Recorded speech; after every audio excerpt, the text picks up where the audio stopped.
yourself, what you're working on, and maybe an interesting experience that you've had in the field, and whether or not being a female has impacted that, or maybe you don't feel it all right now. Okay. I'm Stephanie. I'm focusing in brain-machine interfaces. Currently, I'm trying to turn a light on and off using brain signals. It's not going so well. But for the boss ladies topic, a cool experience that I had was at the beginning of the March break, I was invited to speak at the Metamorphosis Girls STEM conference. And I got the chance to talk to a bunch of 12-year-old girls about entering the field of STEM. It was crazy to me that they hadn't even heard of Elon Musk. They had no idea what was going on outside of the four walls of their school. And having the chance to sort of open the doors for them the way TKS has done for me was an incredible honor. And I've 100% noticed just the imbalance of females to males in the STEM field. And one of the things I'm trying to focus on is fixing that imbalance and trying to make it equal. Hi guys, my name is Brianna, and my focus field right now is quantum computing. Right now I'm actually looking into quantum machine learning, so that's the intersection of quantum computing and machine learning. And an interesting experience that I had recently, it was actually a couple of days ago, is that I visited Zaynah, which is a Toronto company that is working on quantum machine learning algorithms. And so one way that I saw the imbalance of males and females in the work field, in that field specifically in quantum computing, was that a lot of the people in the office that I went to at Zaynah, they were all males. But for me personally, that didn't really impact my mindset. So although I was conscious of the fact that, there's a lot more males than females in this office space, how I see it is that, well, if all of these males are competent enough, then it doesn't really matter. Okay, so we should be getting more females into the workspace, but we really need more females to be empowered. We need to make more females interested in STEM and have them, just empower them to get them into that field, first of all. So although it didn't personally impact me that, yes, there's more males in this workspace, I still think that we should be empowering more females to get into that field. And it really starts from when we're young. So which is the reason why I'm really grateful to have TKS and have a community of people and females who have the same mindset as me. So I'm Zaynah, and I'm super interested in AI, and I've built a couple of AI algorithms. And one experience that was really cool for me was actually at the CDL, or the Creative Destruction Lab, and they actually run a program for high school girls. So the CDL, it's like an incubator for startups, and what they do is they bring about 20 high school girls to every meeting to encourage them to get into STEM and to get into these new technologies. So one thing that I noticed was that all of the mentors at the CDL, most of them were all men.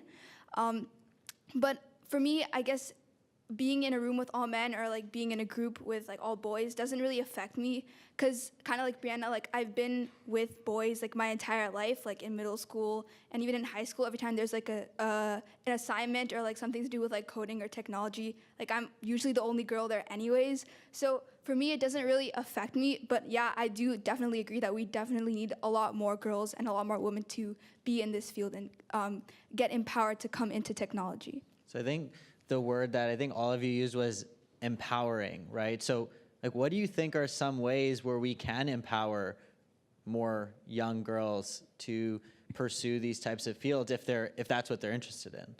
So I think this really starts from teaching girls, especially, just to adopt the right mindset as kids.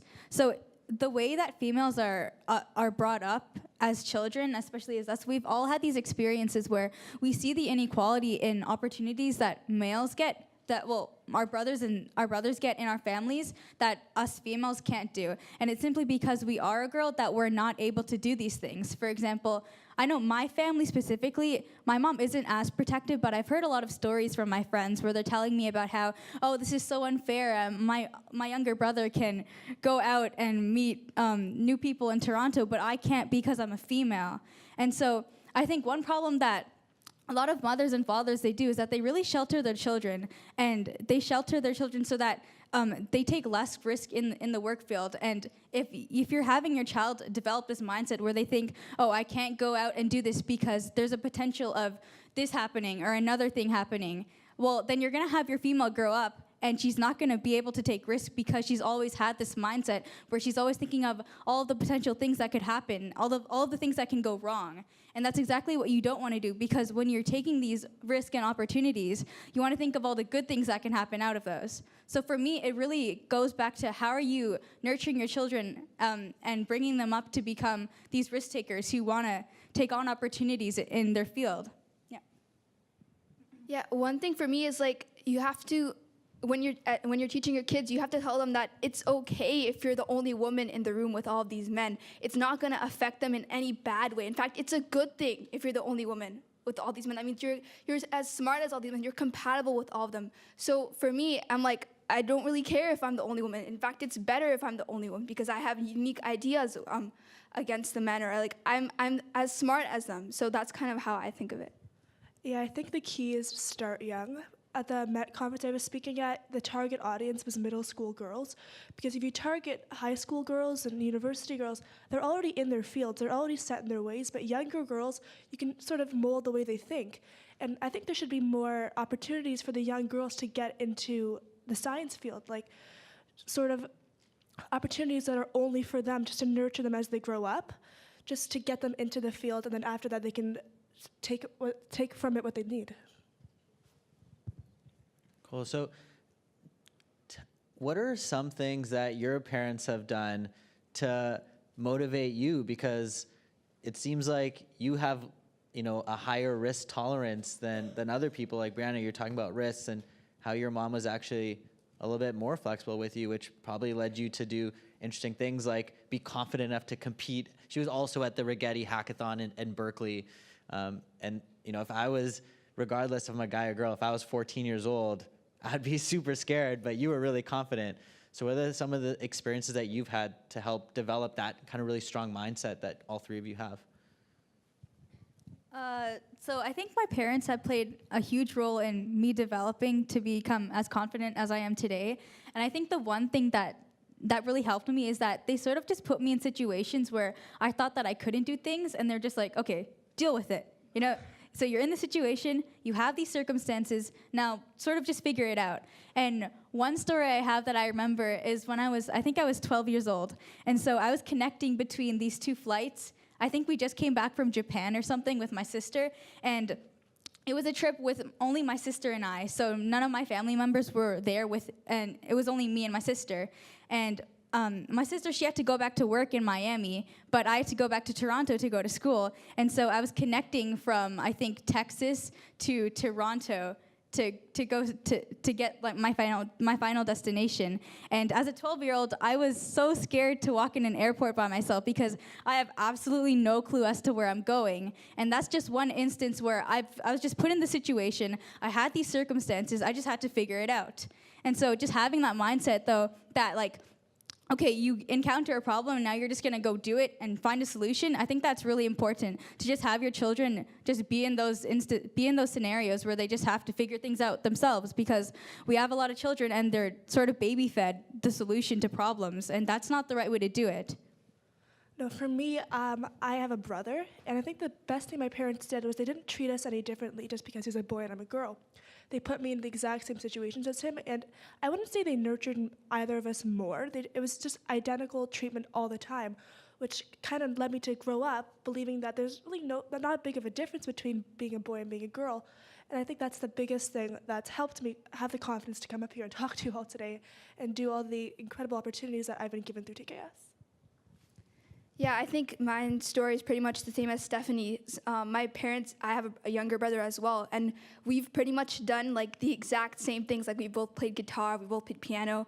He's hopefully going to come to TKS next year as well, right? So we've both done the exact same things.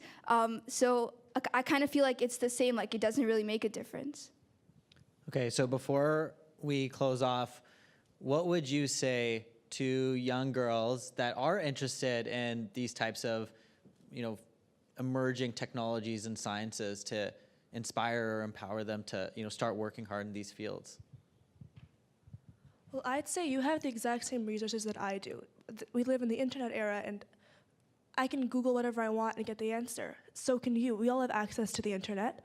So I would say just go in and do the work. Go watch YouTube videos, go listen to podcasts, because you have the exact same resources that all of us here do. So in my opinion, I would just say, just go do the work and you'll get cool results from it. Yeah, just to relate back to Stephanie's point, literally just if you're interested in something, just go do it. So a lot of people, they think of multiple excuses like, oh, I'm not smart enough, oh, I don't have this background in this. And I actually faced that problem with quantum computing because I'm 14, but I haven't even learned calculus yet. And so just literally use the internet because the internet has everything that you could possibly need when you're going into these fields. And really, for every challenge that you face, just think of a solution as to how you could approach that and just get past it, because you're going to come up with a lot of excuses in your head as to why, oh, I can't do this, oh, I can't do this because of this. And really, you just have to do it. Yeah. Yeah, like she's working on BMI, she's working on quantum computing, I'm working on AI, and the only reason we're here is literally the same thing, literally just because we just went deep into what we're doing and we just learned a whole bunch of information and started building things, right? So it's the same thing with anything. Just go deep and learn how to do it and just do it.